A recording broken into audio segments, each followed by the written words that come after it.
sometimes feel ashamed of the fact that I live in a city where a woman still has to defecate out in the open. And that is the first, the beginning of security of a woman and dignity of a woman which you're talking about. So that is something which I'm very, I think, I feel very strongly about.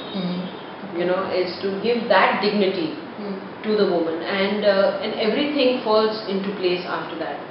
Security. Not, I'm talking security in general for a city of Mumbai, and I'm very very hopeful because you know we have a very good police commissioner. He knows Mumbai like nobody else does.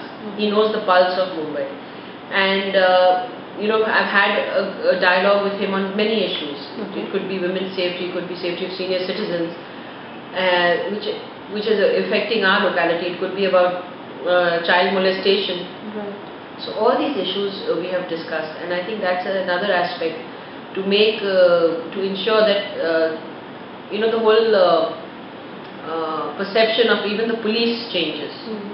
You know, make it more people friendly. So that people are not frightened of the police but would actually want to go there and feel secure with them. So there are a lot of matters which we need to deal with. I'm wanting, and I have been doing this for the last 5 or 10 years, is to get as many open spaces, secure as many open spaces as possible, because that is something which you literally have to snatch out of in Mumbai, in Mumbai, and you know, preserve those open spaces. There is children is something which is a very important thing, and that's another issue about education.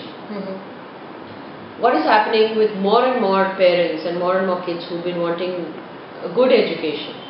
We have to look at upgrading our municipal schools. Upgrading not just in infrastructure but in the quality of education we give them.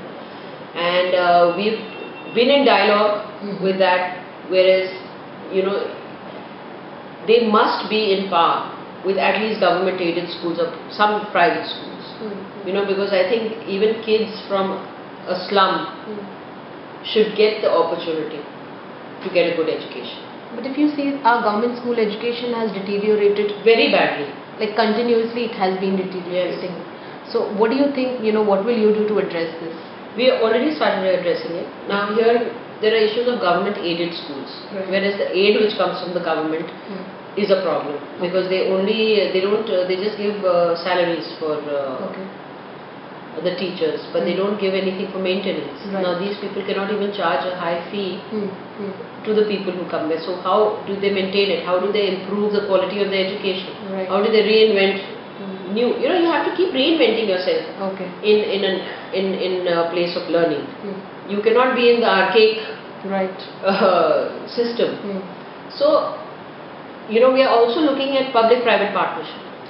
And I had given an idea long back to the municipal commissioner that every private school must adopt a municipal school, and the same education must be imparted to the municipal school. But that has not been implemented. It is not being implemented because they have not wanted to go ahead and do this. Okay, the municipal corporation is so possessive about their properties, they feel everybody is going to take away their properties, which is ridiculous. How will you ensure that this, you know, we are hoping, because you know, I had a meeting with so many principals of private schools, and they're saying we are ready to do that. Trusts who will be ready to do that. And why shouldn't we ensure that kind of education for our kids? Today, nobody wants to send their children to municipal schools. Their schools are half empty. Buildings are just lying vacant. And it's a criminal waste, I feel. And so, like I said, we fight against the corporation all the time, though it's not my job to do that. But these are issues which really affect the common man. Your rivals claim that you have not reached out to people as such. You just talked, and you know, there's nothing happened on ground, and no execution has taken place. Of what? They should specify what? Of all the issues. Like what? Slum rehabilitation, women's safety, inflation. These things have been bothering. I agree. Inflation is, I think, more attributed to international markets. But our government has always stabilized.